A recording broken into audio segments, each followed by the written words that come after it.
Redefine Properties has a portfolio of retail, commercial and industrial property assets and major stakes in Hyprop, Redefine International and Fountainhead.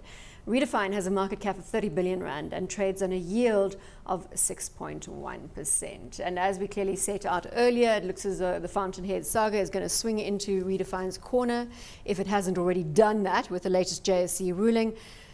Again, we're looking at all-time highs on Redefine Properties. Kundai, give us the lowdown. Two things. I think if you look at Redefine without the Fountainhead transaction, it's trading at a slight discount to the sector. And given the quality of their asset base, it probably should trade at a slight discount to the sector. So fairly priced on that basis. But should they be successful in acquiring Fountainhead, granted that because of the whole fight for the assets, they've had to pay a bit more than they would have originally, it may not be accretive to the earnings as it initially was looking. But if they acquire those assets, and that is still an quality if, it of boosts the the long-term quality of the asset base, and we should see this stock essentially re-rate to something close to a discount to a premium to the sector, closer to where Growthpoint is trading. So hot, very hot if they're successful. And I would say wait, we've still got to discuss a bit more before you go to hot or not. Okay. In terms of Mark Wayner, Kundai sets it out perfectly. That's obviously why this is such an important transaction for them.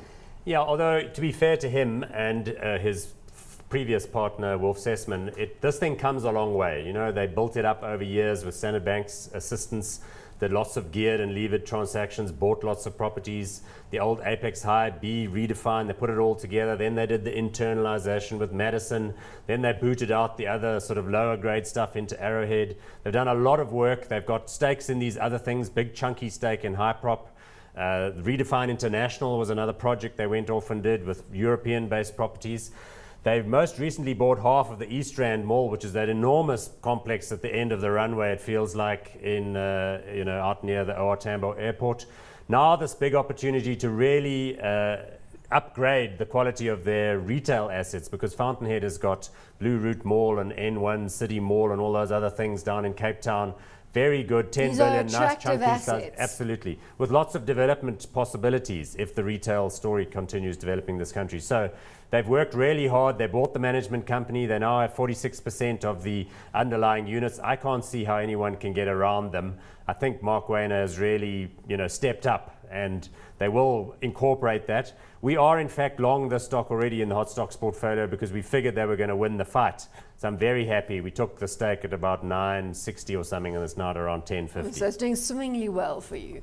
Kundai, any downside? Now, what happens to the share price if they don't get the transaction, which doesn't look as though it will happen, but I mean, it doesn't look as though they won't bed it down. I think should they not get the transaction, I think there will be downside pressure on the share price. Significant downside pressure on the share price? No, not massive, because it's still fairly cheap at this point, or it's fairly priced, let's say, on a standalone basis. So not massive downside, but I think some downside, especially from a short-term sentiment perspective. But should they be able to achieve the acquisition, then there should be upside. Yeah, because effectively what they've done is they've gone out on a bit of a limb. In the last 2 days, they did a bit of a partial capital raise, and they've had to pay for the stakes that they've acquired in Fountainhead, whereas the original proposal was to do it with a bit of scrip, Hyprop stock, and a bit of other stuff going on. So I think they've got to unwind this whole sort of concoction that they've put together to get to this point. But I think net, there's that story, and then there's the fact that at 30 billion, they're big enough to attract the same kind of global investor attention that we were talking about with Growthpoint. Because Growthpoint's at 52 billion. Yeah, so bigger, but certainly Redefine, certainly scale big enough. Big enough. Hot or not, Kundai? Not hot at this point. Close to there, but not quite. I thought you were saying very, very hot earlier. What happened to that call? Did Paul swing it? He's been saying only positive things. I think we're being cautious. I think should they not be successful, and there's a small chance, granted, it may happen. It's likely they'll buy Fountainhead, but if it doesn't happen, we see downside risk short term. So we don't want to take the risk. So we say not hot Almost, but not hot. Blindsided by that call, hot or not. No, Mr. you know me, Sarang? I like the big caps, even if one doesn't get the same kind of, massive opportunity. And in this space, I'm happy this one's hot for me It's too. hot